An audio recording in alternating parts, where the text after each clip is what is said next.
it's the first week of December and I should be harvesting a lot of stuff from the garden for that fall garden that I had planted.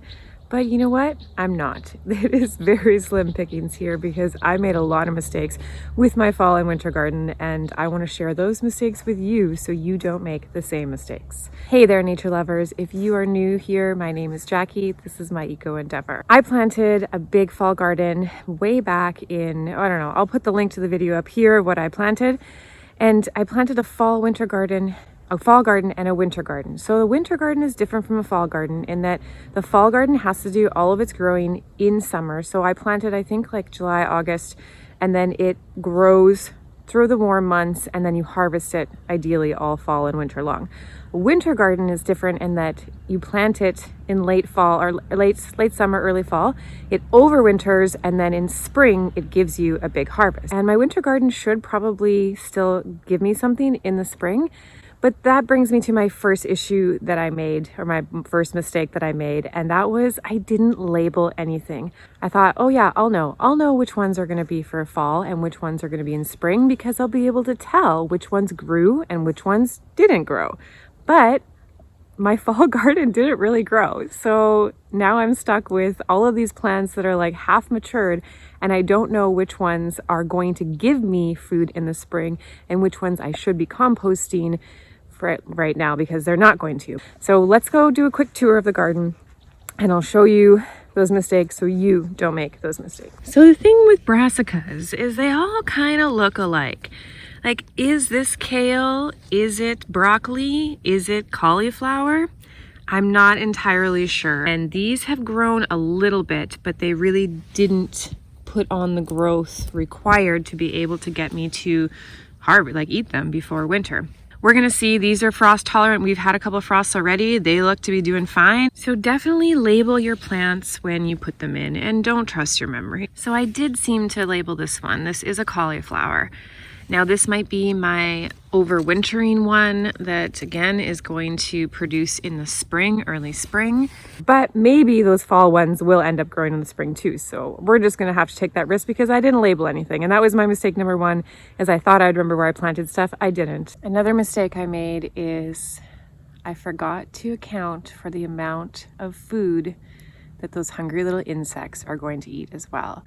Because I planted a lot of kale, so much kale that I was so sure I was going to be eating kale chips all winter long. But you know what? I'm not. I have very few kale plants left.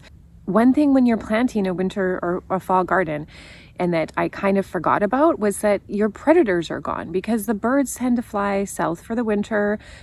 All my garter snakes go into hibernation, the frogs, all of those things are going into hibernation for winter. So there's less predators available to help control those insect populations. And I went out and was hand picking off the green caterpillars for a few days, and I kind of thought that was enough, but no, I didn't come out every day because you're not out in your fall garden as much as you are in your summer garden because it's just not as pretty and there's just less things to do. So I wasn't keeping up with the pest control and they completely annihilated my kale. I mean, it's just it's actually kind of funny how much they were allowed to eat without me stopping them. And I'm an organic gardener, I don't spray. I would never spray. Always remember to plant more than what you think you're gonna need because you need to feed those hungry little insects too. So I'm going to show you that kale. I didn't have this issue last year of caterpillars so late in the season. These were all in October, November that they were eating. And I mean, like I said, I did come out and hand pick off as much as I could, but it was almost too late by that time. It is right there. Here's two more kale plants, or three kale plants that again I thought were going to be feeding me all winter, and they've just completely been annihilated as well. And nope, there's the culprit. He's not even looking that fat. And I can't believe how they've just chewed these. There's nothing left. They've definitely damaged these. I doubt these will even grow in the spring. The plants that did seem to hold up to all of the pest damage were my really hardy perennial plants here that I got. So this is supposed to be the 9-star perennial cauliflower kind of broccoli. It has never given me shoots. It's always just given me leaves. And this is its second year, maybe even third actually. and it does grow lots of big, beautiful leaves, and I eat these leaves just like kale leaves or collards or whatever. And it's never given me shoots. I hope one year it does, but these ones, because they're so big and they're so hardy, they can handle being eaten by these pests. And all right, I just spotted 2 more. Again, guys, it's December. Like, what? We've had frost. We had frost last night. How are you alive? So the kale, Brussels sprouts, broccoli, cauliflower that I planted, none of that survived the being demolished by those caterpillars and slugs. But I do have food growing in the hoop house. Let's take a look in there. Okay, so even in here, all of my Swiss chard has been eaten from slugs, caterpillars, who knows? They're just enjoying a feast. But my broccolis here are the real stars. They're growing pretty good. I do have some obviously damage on them from slugs, I believe.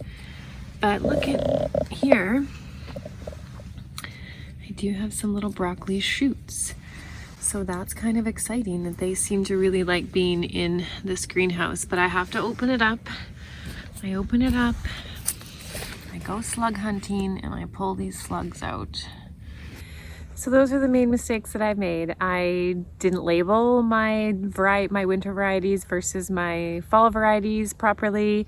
I didn't come in and check for pests. I didn't account for the fact that there's going to be less predators eating those caterpillars and slugs because they're going to be in hibernation, like the snakes are gone, the birds are gone. Although there's a lot of birds out today, so they really should be in my garden eating these caterpillars that are still around for some reason. But yeah, I didn't account for that. So they demolished my crops and I wasn't in here checking every day. So that's another thing, is you still need to come out and check. You still need to hand pull off of those caterpillars if you're using organic methods. And yeah, because there's less interplanting that's able to happen during the fall garden as well, you have less of those plants that can deter those insects. Like I did have all of my marigolds still growing. They have now all died. My calendulas all died. Like those other plants that would normally help to deter some of those pests as well, they're not around. So you do have to be mindful that you're basically planting like monocrop of brassicas for these little insects to enjoy.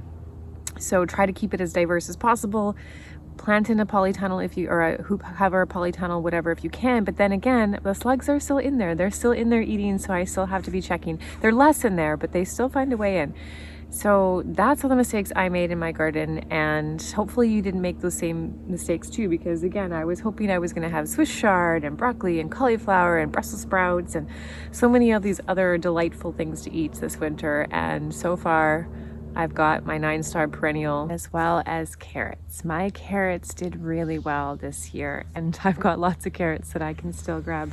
Anyways, those are all the reasons why my winter and fall garden failed this year, and hopefully yours does a lot better, and I can plan for next year to make sure I remember that I need to be taking into consideration all those hungry little pests that are going to be around. Thanks for watching, and I'll see you guys in the next video. Bye!